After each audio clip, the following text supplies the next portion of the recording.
Hello అండి, welcome to కమ్మని వంటలు. ఇవాల్టి స్పెషల్ భక్షాలు.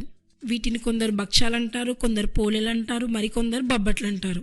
ఇవి అందరికి ఇష్టమే కదా, నాకు కూడా చాలా ఇష్టం. ఇవి చాలా సాఫ్ట్గా నోట్లో వేసుకోగానే కరిగిపోయేలాగా చాలా టేస్టీగా ఉంటాయి. ఈ భక్షాలు ఉగాదికి స్పెషల్గా చేస్తాం కదా, ఎప్పుడు తినాలనిపించినా నేను చెప్పే విధంగా చేయండి, పర్ఫెక్ట్ గా వస్తాయి. ముందుగా ఇందులో కావాల్సినవి 500 గ్రాముల శనగపప్పు, 5 టేబుల్ స్పూన్ల నూనె, 250 గ్రాముల బెల్లం, 5 ఇలాచీలు, 250 గ్రాముల గోధుమ పిండి, 250 గ్రాముల మైదా పిండి, ఉప్పు. ముందుగా శనగపప్పుని 2-3 సార్లు నీట్గా కడిగి నీళ్లు పోసుకోవాలి. ఇప్పుడు స్టవ్ ఆన్ చేసి పప్పుని మెత్తగా ఉడకపెట్టుకోవాలి. కొంచెం టైం పడుతుందండి ఈ పప్పు ఉడకడానికి. మీరు కుక్కర్లో అయినా ఉడికించుకోవచ్చు. చూడండి, పప్పు పలుకులుగా లేకుండా ఇలా మెత్తగా ఉడికితే చాలు. ఇప్పుడు స్టవ్ ఆఫ్ చేసుకుని పప్పులో ఉండే నీళ్ళను ఒక దాంట్లోకి తీసుకోవాలి. పప్పు మిక్సీ పట్టుకునేటప్పుడు నీళ్లు యూజ్ అవుతాయి. ఇప్పుడు పిండిని కలుపుకోవడానికి ఒక జల్లెడని తీసుకొని పిండిని జల్లించుకోవాలి. 2 సమానంగా ఉండాల్సిన అవసరం లేదండి. మొత్తం మీరు మైదా పిండితో అయినా చేసుకోవచ్చు, లేదా మొత్తం గోధుమ పిండితో అయినా చేసుకోవచ్చు, లేదా 2 సమానంగా వేసుకుని అయినా చేసుకోవచ్చు. ఎలా చేసుకున్నా పర్ఫెక్ట్ గా వస్తాయి, టేస్టీగా కూడా ఉంటాయి. తర్వాత 1/2 టేబుల్ స్పూన్ ఉప్పు, 2 టేబుల్ స్పూన్ల నూనె వేసుకొని కొన్ని నీళ్లు వేసుకుంటూ పిండిని సాఫ్ట్ గా కలుపుకోవాలి.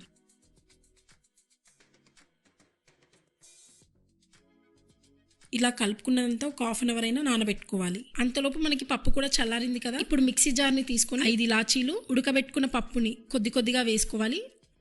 అలాగే బెల్లంని కూడా కొద్దిగా వేసుకొని మిక్సీ చేసుకోవాలి. మధ్యలో మీకు కావాలి అనుకుంటే ఇలా కొన్ని నీళ్లు వేసుకొని మిక్సీ చేసుకోండి. నీళ్ళు అవసరం లేదనుకుంటే కనుక వేసుకోకండి. ఇలా పప్పుని మొత్తం పూర్ణం చేసుకొని పక్కన పెట్టుకోవాలి. చూడండి, అంతలో పిండి కూడా సాఫ్ట్గా నానిపోయింది. ఇప్పుడు భక్షాలు చేసుకోవడానికి కొద్దిగా పిండిని తీసుకొని ఫస్ట్ ఇలా చపాతీలాగా చేసుకొని అందులో ఒక చెంచా పూర్ణం వేసుకోవాలి. ఇలా పిండిని రౌండ్గా పూర్ణం బయటికి రాకుండా చేసుకోవాలి. చెయ్యికి నూనె అద్దుకుంటూ ఇలా నెమ్మదిగా రౌండ్గా ప్రెస్ చేసుకోవాలి. నెమ్మదిగా ప్రెస్ చేయాలండి రౌండ్గా చేసుకునేటప్పుడు, లేదంటే పూర్ణం బయటకు వచ్చేస్తుంది. మీరు స్వీట్ ఎక్కువగా తినే వాళ్ళైతే కనుక బెల్లం ఇంకొంచెం వేసుకోండి. ఇలా మీకు ఎన్ని కావాలో అన్ని చేసుకొని పక్కన పెట్టుకోవాలి.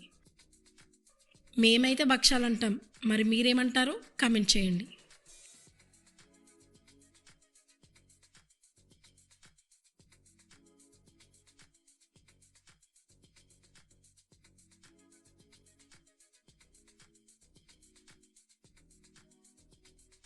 ఇప్పుడు స్టవ్ ఆన్ చేసి పెనంని పెట్టుకోవాలి. పెనం వేడయ్యాక 2 టేబుల్ స్పూన్ల నూనె వేసుకొని ఈ భక్ష్యంని వేసుకోవాలి. నేను మొత్తం నూనెతోనే చేస్తున్నాను, మీరు నెయ్యితో అయినా చేసుకోవచ్చు, మీ చాయిస్ ఇది. ఇలా వెయ్యగానే ప్రెస్ చేస్తూ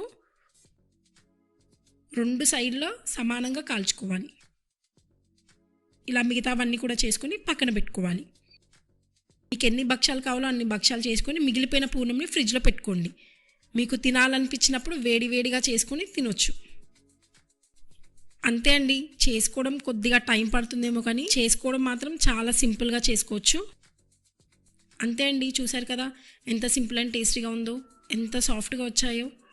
టేస్ట్ మాత్రం సూపర్గా ఉన్నాయండి. ఇలాంటి మంచి వీడియోస్ కోసం లైక్ అండ్ సబ్స్క్రైబ్ చేసి నోటిఫికేషన్ ఆన్ చేసుకోండి.